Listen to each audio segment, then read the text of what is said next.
2 দিন আগে স্বপ্নতে গিয়েছিলাম একটু কাজের জন্য। তখন ছেলে আমার এই স্যুপটা দেখে বলতেছে, "আম্মু এই প্যাকেটটা কি? আমি এই প্যাকেটের ভিতরে যেটা আছে সেটা খাবো।" তো ছেলের কথা মতো থাই স্যুপটা নিয়ে নিলাম, কারণ থাই স্যুপের টেস্ট মোটামুটি একটু ভালো থাকে। আমার আবার এসব স্যুপ-টুপ বেশি পছন্দ না। ছেলে যেহেতু খেতে চেয়েছে, ছেলের মন রক্ষার জন্য একটা থাই স্যুপ কিনে আনলাম। যেহেতু নরের স্যুপটা খুব ভালো হয়।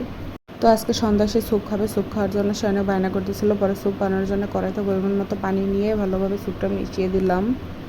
মিশানোর পরে ভালোভাবে আমি এটা মশলাটা দিয়ে মশলা বলতে স্যুপ, যেটা স্যুপের যে গুঁড়াটা ওইটা ভালোভাবে মিশিয়ে নিলাম। মিশানোর পরে গরম হয়ে গেলে খুব ভালোভাবে নাড়াচাড়া করতে হবে যাতে দলা পেকে না যায়। দলা পেকে গেলে আবার সমস্যা। পরে আমি একটা ডিম ফেটিয়ে নিলাম, একটু সামান্য বিট লবণ দিলাম। বিট লবণ দেওয়ার ফলে টেস্টটা একটু বেশি ভালো আসছে। পরে আমার এখানে স্যুপটা প্রায় হয়ে আসছে, তখন আমি ডিমটা দিব। ডিমটা দিয়ে ভালোভাবে নাড়তে হবে যাতে ডিমটা বেশি কুক না হয়ে যায়। বেশি কুক হয়ে গেলে আবার সেই স্যুপ খেতে বেশি মজা লাগে না। যাই হোক, আমি এখানে ডিম দেওয়ার পরে খুব ভালোভাবে নাড়াচাড়া করে নেব। তো আমার স্যুপ এখন রেডি। আমি একটু বাটিতে ভালোভাবে ঢেলে নিব। ঢেলে নেওয়ার পরে আমি এখন আমার ছেলেকে একটু ঠান্ডা হলে খাওয়াবো, কারণ ও গরম গরম খেতে পারে না। আর হলো আমার ছেলের এই চামচটা তার খুব পছন্দের চামচ, সেইটাকে সোনার চামচ বলে। যেহেতু চামচটা কালার গোল্ডেন কালার, তাই তাকে সোনার চামচ দিয়ে খাওয়াই দিলাম।